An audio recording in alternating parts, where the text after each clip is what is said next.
Ya, oke. Minggu lalu, Ibu sudah menyuruh kalian untuk mencatat mengenai aspek kebahasaan atau kaidah-kaidah kebahasaan teks laporan hasil observasi.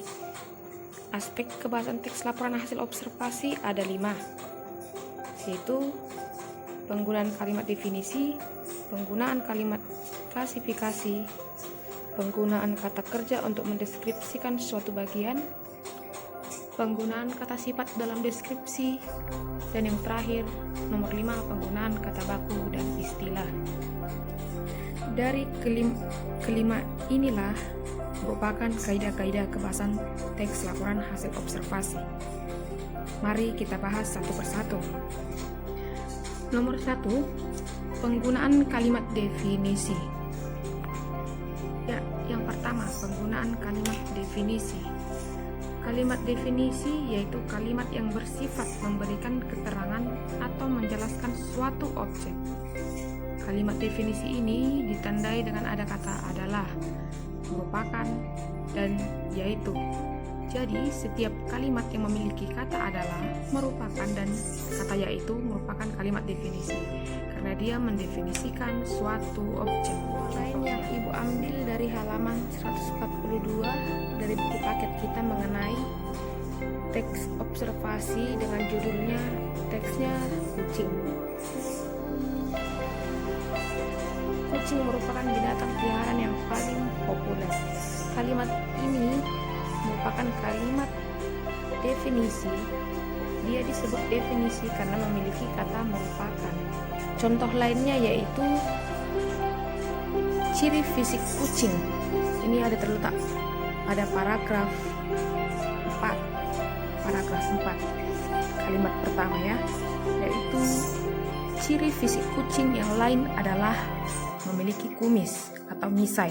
Nah, pada paragraf keempat kalimat pertama ini merupakan disebut juga kalimat definisi karena ada kata adalah. Jadi objeknya ciri fisik kucing. Jadi ciri fisik kucing ini merupakan objek dengan adanya kata adalah. Dia mendefinisikan ciri fisik si kucing. Nah, seperti itu. Jadi intinya, jika dikatakan kalimat definisi pada teks laporan hasil observasi, pada kalimat tersebut harus ada kata adalah, merupakan, dan yaitu. 3 kata ini ya, adalah, merupakan, yaitu, karena dia mendefinisikan. Lanjut, 2, penggunaan kalimat klasifikasi. Kalimat klasifikasi adalah kalimat yang berupa pengelompokan suatu unsur. Jadi, kalimat klasifikasi ini adalah kalimat di mana unsur-unsurnya dikelompokkan atau diklasifikasikan unsur atau objeknya.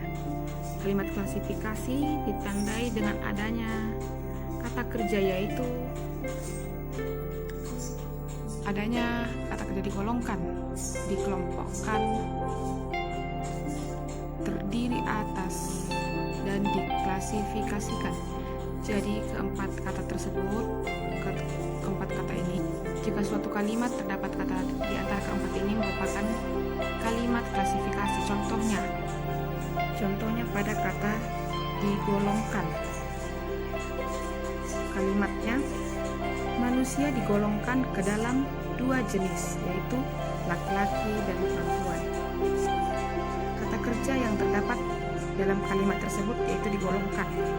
Kata digolongkan merupakan penanda jika kalimat tersebut merupakan kalimat klasifikasi, seperti bagian yang Ibu buat di atas.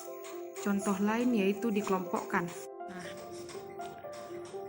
pada kata dikelompokkan Ibu sudah membuat satu kalimat, yaitu Ibu bacakan. Berdasarkan jenis bijinya, tumbuhan dikelompokkan menjadi 2, yaitu tumbuhan dikotil dan monokotil.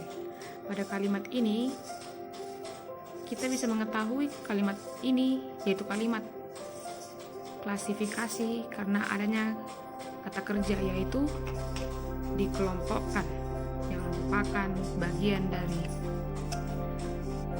kata kerja yang terdapat pada kalimat klasifikasi. Jadi berikutlah contoh yang Ibu buat. Selebihnya kalian bisa menambahinya di buku catatan kalian. Terdiri atas dan diklasifikasikan. Dan aspek kebahasan yang ketiga dari teks hasil observasi ada penggunaan kata kerja. Di sini disebut aspek kebahasan teks laporan observasi ini adanya penggunaan kata kerja. Kata kerja yang dimaksud berawalan dari imbuhan ber dan me. Jadi, setiap kalimat yang memiliki imbuhan ber seperti bersepeda, berlari, itu merupakan kategori kata kerja karena ada dia awalan ber atau imbuhan ber. Yang lain di sini disebut adanya imbuhan me. Kita bisa melihat salah satu contoh yang Ibu buat. Di sini kita bisa melihat kata kerja mengembang. Kata mengembang kata dasarnya adalah kembang.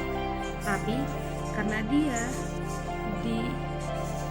mendapatkan awalan me atau imbuhan me, jadi ketika digabung dia berubah menjadi kata mengembang dan kata dasar menjadi kata kerja.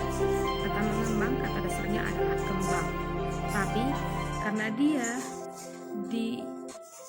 dia mendapatkan awalan me atau imbuhan me, jadi ketika digabung dia berubah menjadi kata mengembang.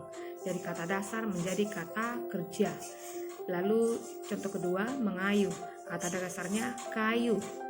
Lalu kata ketiga, membuat. Kata dasarnya buat. Nah, yang mereka mendapatkan, kata-kata ini mendapatkan awalan men dan mem. Sehingga ketika awalan ini ditambahi dengan kata dasar kayu dan buat berubah menjadi kata kerja. Contoh lainnya dari kata kerja kita bisa lihat pada buku paket kalian halaman 143. Di sini kita bisa melihat kata kerja mengurangi, menghasilkan, ada imbuhan meng, kata dasarnya hasil. Nah, kata dasarnya itu hasil, tetapi karena dia mendapat awalan dan akhiran, awalannya meng dan akhirannya an, sehingga dari kata dasarnya hasil dia berubah menjadi kata kerja, yaitu menghasilkan. Lalu ada kata mengurangi. Kata kerja mengurangi ini kata dasarnya kurang, tapi karena dia mendapat imbuhan meng dan i, sehingga dia berubah menjadi kata kerja, yaitu mengurangi. Dari awalnya kata dasarnya kurang. Contoh berikutnya ada kata mendengar. Di sini kata mendengar juga kata kerja. Kata mendengar, kata kerja mendengar memiliki kata dasar dengar. Tapi ketika dia digabungkan dengan imbuhan men, ketika digabung menjadi kata kerja. Nah, untuk sekarang cukup Ibu terangkan yang nomor 1, nomor 2, nomor 3 dulu. Minggu depan kita akan mempelajari nomor 4, kaidah-kaidah kebahasaan nomor 4 dan nomor 5, oke? Ibu akan memberikan tugas di kolom tugas, kerjakan dengan baik sesuai contoh yang Ibu berikan di video sebelumnya. Oke?